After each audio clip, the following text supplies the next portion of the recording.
पिछले लोकसभा में मैं भी एमपी था। सदर साहब हैदराबाद शहर के इस कोने पे रहा तो मैं उस कोने पे एमपी बना था। मगर लोकसभा में जब गरीब लोगों के तरफ से, खासकर माइनॉरिटी और दलित आदिवासियों के लिए जो आवाज़ सुनते बहुत खुशी होते थे कि भाई असदुद्दीन ओवैसी हमारा शहर से ये दलित आदिवासी और माइनॉरिटी लोगों के लिए जो लोकसभा में जो आवाज़ उठा रहे, कभी कभी असद साहब ने कांग्रेस के खिलाफ भी बोले तो भी मुझे अच्छा लगता था, क्योंकि हमारा ही भाई कुछ आवाज़ उठा रहे। हमारे खिलाफ बोले तो कोई दुश्मन नहीं होते। हर सरकार को चलाने में कभी कभी गलती भी हो सकता है। वो गलतियां सुधारने के लिए स्ट्रांग अपोजिशन का भी ज़रूरत है, वो प्रदेश में हो देश में हो। आज आप देखो लोकसभा में जनता के भाषण बोलने वाले बहुत कम हो गए। जहर फैलाने के लिए आपस में पंचायत लगाने के भाषण ज़्यादा हो गए। तेलंगाना से खासकर या कंबाइंड आंध्र प्रदेश में पिछले दिनों में अच्छा नेता लोग थे। जयपाल रेड्डी जी जैसे अपने तेलंगाना से आवाज़ उठाने वाले थे, आज के तारीख में तो बहुत कम हो गए। बिजनेस और कॉरपोरेट बिजनेस वाले ज़्यादा आ गए। बिजनेस में तो वो लोग तरक्की अच्छा कर रहे हैं, मगर गरीब लोगों का आवाज़ उठाने वाले कम हो गए। 17 में एक ही दिख रहा है मुझे, असदुद्दीन ओवैसी जी, जो गरीब लोगों की आवाज़ बनकर वहाँ पर सुनाने के लिए जो कोशिश कर रहा है।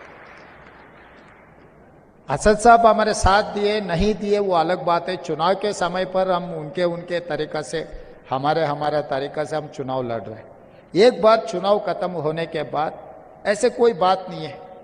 हम सब मिलकर 4 करोड़ तेलंगाना जनता को कुछ अच्छा के लिए, कुछ वेलफेयर के लिए, उन लोग डेवलपमेंट के लिए, हैदराबाद शहर को सुधारने के लिए हम लोग मिलके काम करने का ज़रूरत है।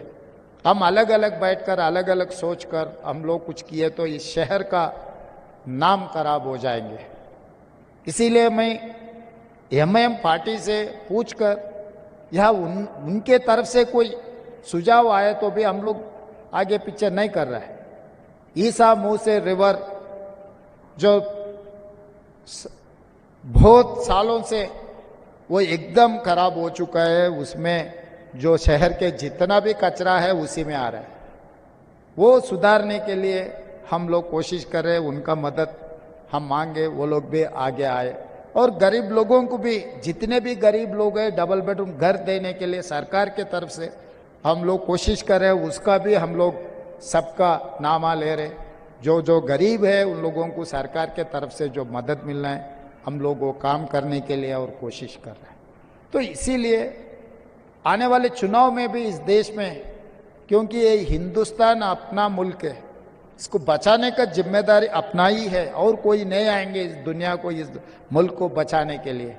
जो जहर फैलाने के लिए, चुनाव जीतने के लिए कुछ कोशिश किए तो कोई गलती नहीं है, मगर चुनाव जीतने के लिए एक जहर फैला के अपने आपस में एकदम फिर कभी मिले नहीं मिले जैसा कुछ कामों करने के लिए जो लोग कोशिश कर रहे हैं, उन लोगों से बच के रहना है। आगे यहाँ से कोई भी अगर चुन के जा रहा है इस देश को बचाने के लिए, गरीब लोगों का आवाज़ उठाने वाले रहा तो और बेहतरीन रहेंगे।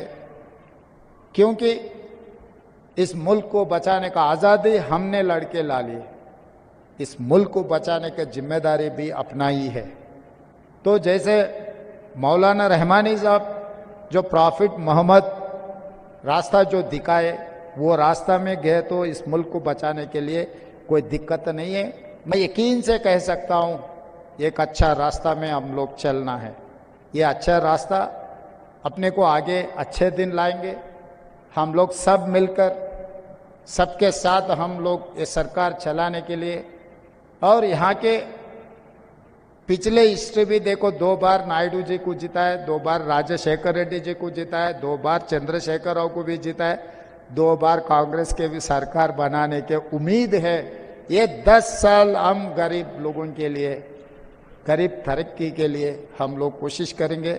और ऐसे मौका बार बार आए तो मैं बहुत खुशी हो जाऊंगी, क्योंकि आपकी आवाज़ भी सुनने के लिए, मिलने के लिए एक अच्छा मौका है। इतने सारे स्कॉलर्स को मिलने का मौका कभी बहुत कम मिलते, ये अच्छा जो मौका मिला है।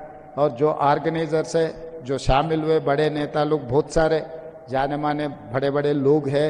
हम ऐसी किस्मत है कि हम मंच पे बैठे हुए हैं, मगर मंच के नीचे जो लोग हैं हमारे से कोई कम नहीं है, हमारे से भी बहुत एक्सपीरियंस और दुनिया के लिए जो काम कर रहे हैं, सबको मैं शुक्रिया अदा करते हुए यहाँ छुट्टी लेता हूँ। धन्यवाद मित्रों।